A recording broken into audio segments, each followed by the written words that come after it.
wabarakatuh. Berjumpa lagi dengan saya Ririn Dwi Hastuti, CGP Angkatan 9. Video ini adalah koneksi antar materi 2.1, pembelajaran berdiferensiasi. Apa itu pembelajaran berdiferensiasi? Pembelajaran berdiferensiasi adalah usaha guru dalam menyesuaikan proses pembelajaran di kelas untuk memenuhi kebutuhan belajar individu murid. Artinya, pembelajaran berdiferensiasi adalah pembelajaran untuk mendukung semua murid di kelas kita. Maksudnya apa ya? Ingat, setiap anak adalah unik. Mereka mempunyai kelebihan dan kekurangannya masing-masing. Begitu pula dengan minat, gaya belajar, kebiasaan, pola pikir, kemampuan literasi, dan lain-lain. Pasti berbeda kan? Nah, disinilah diperlukan usaha guru untuk dapat memenuhi kebutuhan belajar murid yang berbeda-beda, agar mereka merasa nyaman saat belajar di kelas dan tentunya tujuan pembelajaran dapat tercapai. Lalu, bagaimana ya caranya untuk dapat melakukan pembelajaran berdiferensiasi di kelas?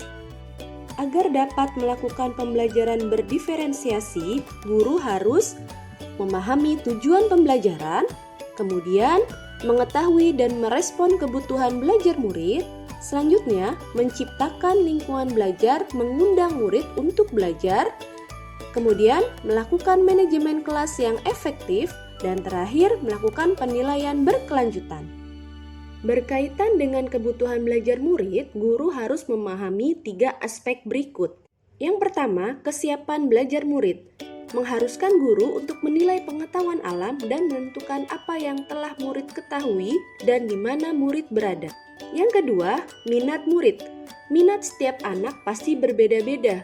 Minat adalah salah satu motivator penting bagi murid untuk terlibat aktif dalam proses pembelajaran. Dan yang ketiga, profil belajar murid. Berkaitan dengan lingkungan, budaya, gaya belajar, dan kecerdasan majemuk. Kebutuhan belajar murid dapat diidentifikasi berdasarkan cara-cara berikut ini. Yang pertama, mengamati perilaku murid-murid. Yang kedua, mengidentifikasi pengetahuan awal. Yang ketiga, mereview dan melakukan refleksi terhadap pengajar praktik. Yang keempat, berbicara dengan guru, murid sebelumnya. Yang kelima, membaca rapot murid di kelas sebelumnya.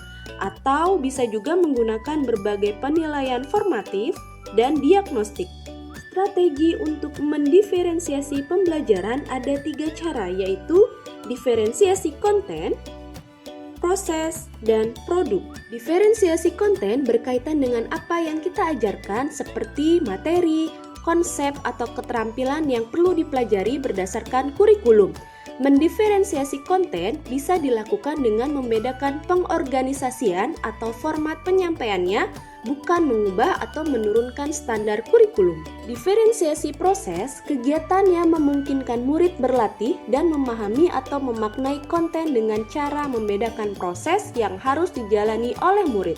Diferensiasi produk, bukti yang menunjukkan apa yang murid telah pahami dengan cara membedakan atau memodifikasi produk sebagai hasil belajar murid, hasil latihan, penerapan, dan pengembangannya apa yang dipelajari. Lalu, adakah keterkaitan antara modul pembelajaran berdiferensiasi dengan modul-modul yang lainnya? Tentu saja ada. Untuk dapat melakukan pembelajaran berdiferensiasi, maka guru harus berusaha memenuhi kebutuhan belajar anak sesuai dengan kodrat alam dan kodrat zaman berdasarkan filosofi Ki Hajar Dewantara. Dalam melakukan pembelajaran berdiferensiasi, seorang guru penggerak harus berpihak pada murid, reflektif, mandiri, kolaborasi, inovatif, dan menciptakan pembelajaran-pembelajaran berdiferensiasi agar dapat memenuhi kebutuhan murid.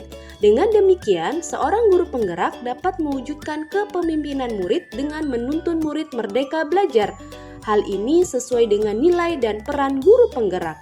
Pembelajaran berdiferensiasi dapat menjadi salah satu strategi mewujudkan visi guru penggerak yang berpihak pada murid.